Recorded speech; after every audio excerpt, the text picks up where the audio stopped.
Good morning, children. How are you? I hope you all are fit and fine. You are doing very, very well.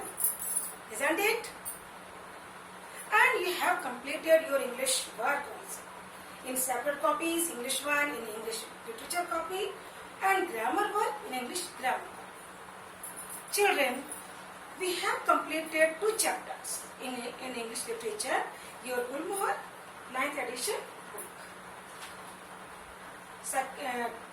Chapter number 2 and 3 we have completed. And today I am going to explain the poem Unfolding Bud. Unfolding Bud, written by Naoshi Koriyama. It is on page number 36. All of you are ready? Okay, let's start.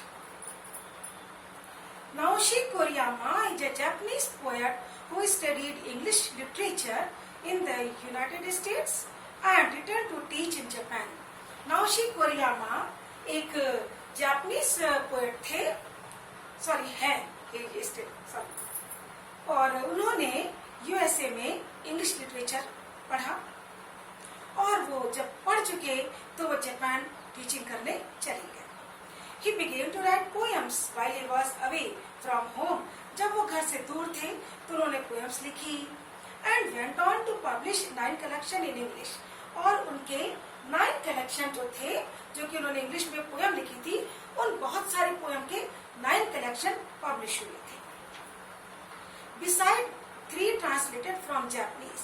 उन्होंने Japanese में भी, Japanese वो Japan के थे तो Japanese उनकी language थी, तो जापानीज लैंग्वेज में भी उन्होंने 3 पोएम्स लिखी जो कि बाद में उन्होंने इंग्लिश में ट्रांसलेट कर दी.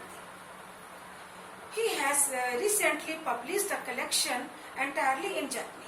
इसके अलावा उन्होंने जापानीज में बिल्कुल एक रिसेंट कलेक्शन ऑफ पोएम अभी उनका पब्लिश हुआ है. This poem, now the poem unfolding bud, which I am going to explain. So the poem compared the flowering of a water lily to the process of understanding a poem. It is a simple poem but rich in meaning. बच्चों, जैसे कि आपने इसका नाम है poem का unfolding बड.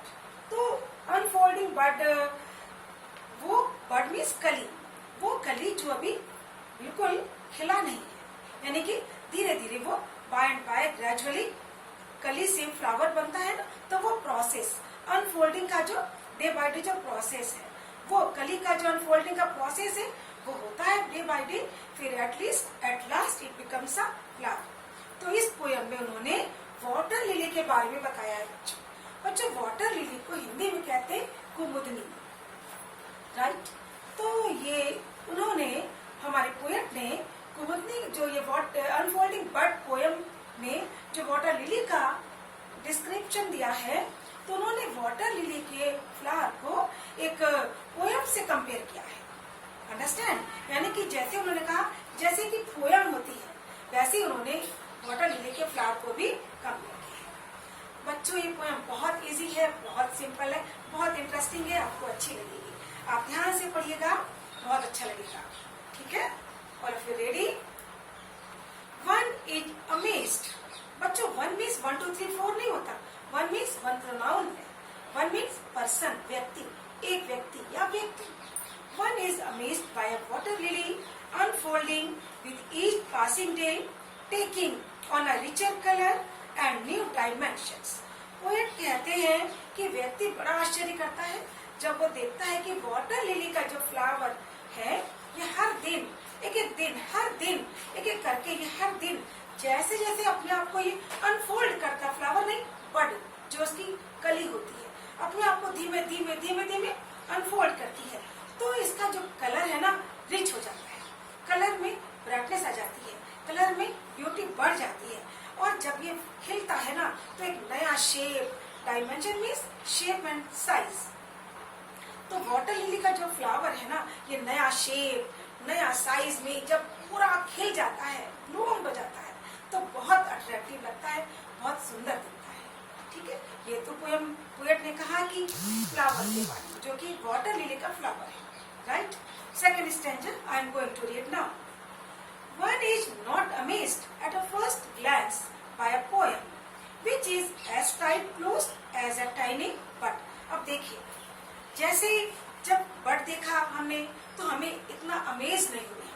हमें इतना आश्चर्य में नहीं पड़े, हमें कोई सरप्राइज नहीं हुआ, ठीक है बट है, लेकिन जैसे जैसे वो खिलने लगी तो हम आश्चर्य में पड़ गए, अरे इतना खूबसूरत, इतना ब्यूटीफुल फ्लावर ये तो ठीक वैसे ही पोयम भी होती है।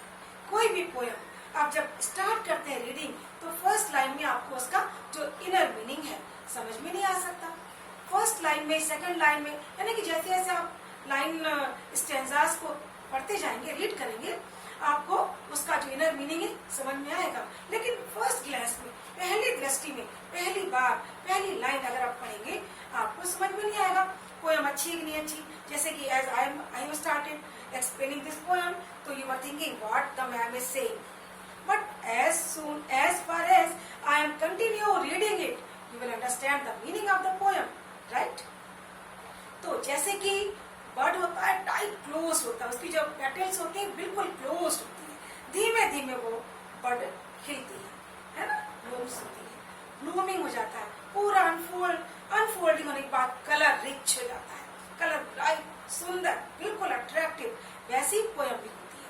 स्टार्टिंग में हमको पता ही नहीं लास्ट लाइन तक आगे तक क्या पोयम में होने वाला है, तो हम खाली उसको अमेज नहीं होते क्योंकि वो टाइटली बंद होती है पोयम। एक साथ हम सब लाइनें थोड़ी पढ़ते हैं, हमने तो फर्स्ट लाइन पढ़ी, सेकंड लाइन, थर्ड लाइन, अब हम फर्स्ट स्टैंजा पढ़ चुके हैं। अब पोयम भी जो होती है लिटिल बर्ड की तरह टाइटली क्लोज होती है।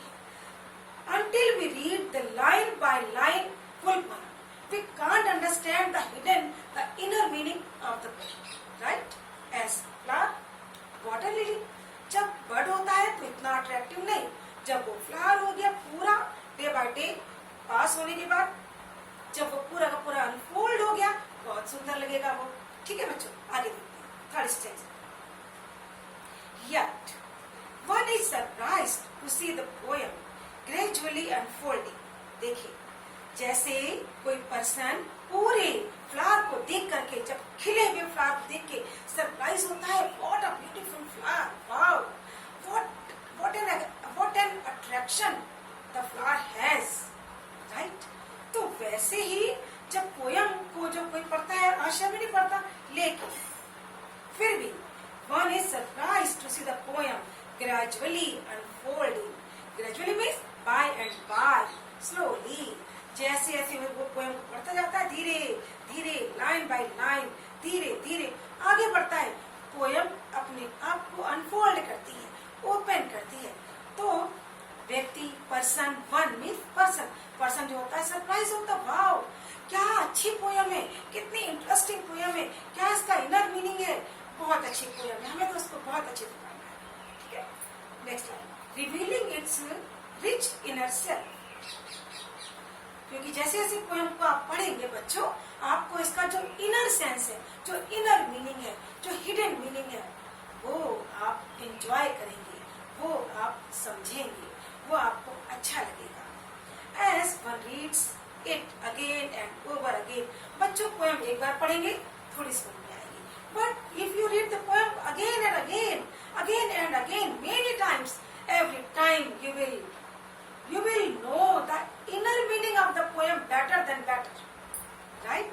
यानी कि पोयम एक बार पढ़ेंगे कम समझ में आएगी, दोबारा second time you will read, you will understand the better meaning. So poem को पोएट ने कंपेयर किया था वाटर लिली से, और पोयम जो होती है शुरू में तो समझ में नहीं आता, बट धीरे धीरे जब आगे बढ़ते तो हमें आश्चर्य होता है कि पोयम का तो बहुत अच्छा मीनिंग निकला। तो अगेन तो होगी पोयम पूरी, और now I am explaining in English also, right children? The poet Koriyama is comparing the flower water lily with the poem. He says in the beginning, when the water lily is a bud, it does not look attractive, right? But as soon as it blooms, it unfolds its petals, it becomes more attractive. It becomes full of beauty, right? Now the poet is saying that the poem is also like a flower. When you read the first line of the poem, you will not be surprised. But when you read the poem gradually, you read one line, two line, three line gradually, and you read the full poem, then you will understand understand, then you will be surprised that the poem is very attractive. The poem is very interesting. Then you will understand the inner meaning of the poem. Okay, children? I hope you understood the poem better. And children, you will write the full poem in your copy, and you have to learn the poem by heart also. You will write these 2 meanings in copy, and the question answer will be done tomorrow. And till then, bye and take care.